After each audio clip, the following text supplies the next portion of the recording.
Happy Makar Sankranti friends, जब भी आप अपने पेरेंट्स से दूर होते हैं, जैसे कि आप अपनी कोई पढ़ाई कंप्लीट कर रहे हैं या फिर जॉब कर रहे हैं या फिर आपकी शादी हो गई है, तो उस टाइम पे जो घर की चीज़ें होती हैं फेस्टिवल्स पे बहुत याद आती हैं।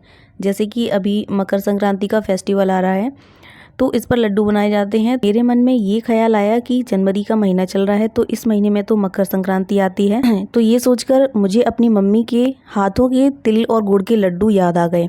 मेरी मम्मी बहुत ज़्यादा टेस्टी गुड़ और तिल के लड्डू बनाती हैं, तो मैंने सोचा क्यों ना मैं भी उन्हीं के तरीके से इन लड्डुओं को बनाकर ट्राई करूं। गुड़ और तिल के ये हेल्दी और टेस्टी लड्डू बनाने के लिए मैंने यहाँ पर सेम साइज़ की 2 कटोरी ली हैं और दोनों को मैंने इस तरीके से गुड़ और तिल से फुल कर दिया है।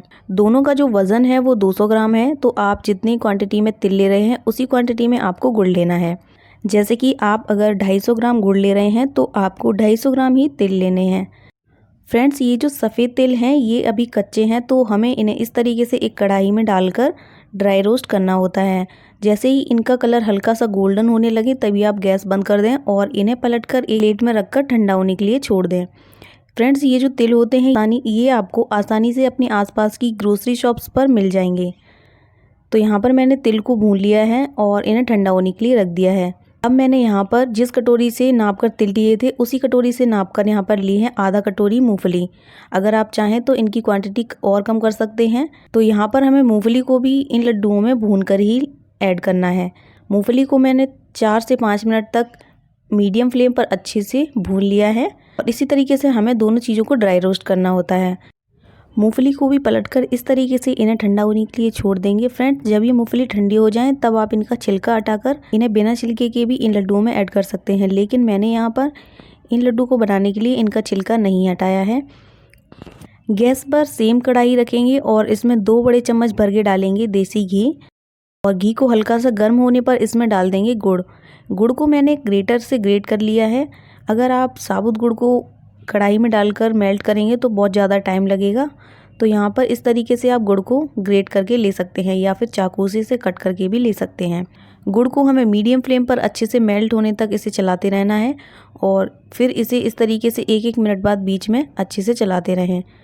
जैसे ही गुड़ का जो कलर है वो हल्का सा वाइट होने लगे और इसमें झाग आने लगे तब आप इसमें तिल ऐड कर दें, साथ ही भुनी हुई मूंगफली ऐड कर देंगे और अब इन दोनों चीज़ों को गुड़ के साथ अच्छे से मिक्स करते जाएंगे। जब आप इस मिक्सचर को मिक्स करें तो गैस का फ्लेम बिल्कुल लो रखें, जिससे कि ये जो गुड़ है वो जले नहीं, साथ के साथ ये जो मिक्सचर है वो जमेगा भी नहीं।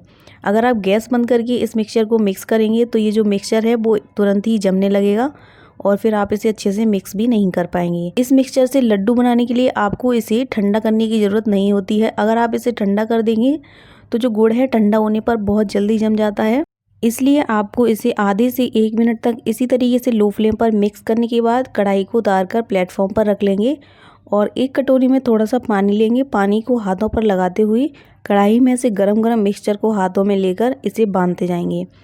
यहाँ पर मैंने मिक्सचर को जल्दी जल्दी अच्छे से चलाते हुए इसे मिक्स कर लिया है और अभी जो मिक्सचर है वो सॉफ्ट है, तो यहाँ पर मैंने कढ़ाई को उतार कर ऐसे नीचे रख लिया है और हाथों में थोड़ा सा पानी लगाकर मिक्सचर को इस तरीके से कढ़ाई में से लेते हुए इसे इस तरीके से जल्दी जल्दी बांधते जाएंगे।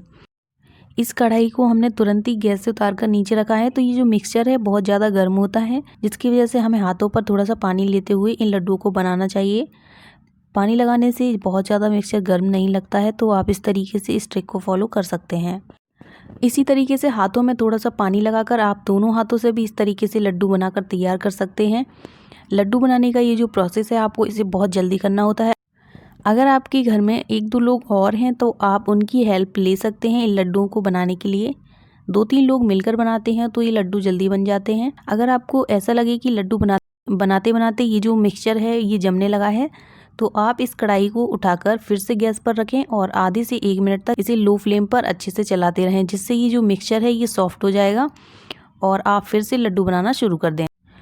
तो ये देखिए, मकर संक्रांति स्पेशल तिल और गुड़ के लड्डू बनकर रेडी हो गए हैं। बहुत ज़्यादा हेल्दी हैं, साथ के साथ झटपट से बनकर तैयार हो जाते हैं। तो आप इस मकर संक्रांति पर इस तरीके से गुड़ और तिल के ये लड्डू बनाकर रेडी कर सकते हैं। इन लड्डुओं को आप 1 से 2 महीने तक आराम से स्टोर करके रख सकते हैं और अगर आप इन लड्डुओं को अपने बच्चों को दूर कहीं भेजना चाहते हैं तो आप इन्हें भेज सकते हैं। इन लड्डुओं को बनाने में बहुत ज़्यादा टाइम नहीं लगता है, तो आप इन्हें आसानी से बहुत सारे लड्डू कम टाइम में बना सकते हैं। आधे घंटे में आप 50 से भी ज़्यादा लड्डू बनाकर तैयार कर सकते हैं।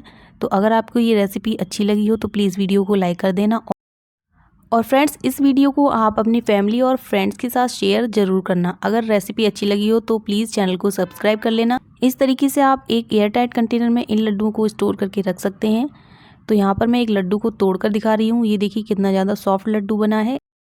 तो चलिए फ्रेंड्स, मिलते हैं ऐसी ही एक और नई मज़ेदार सी रेसिपी के साथ। तब तक के लिए bye bye. Thank you. Please like, comment, share and subscribe.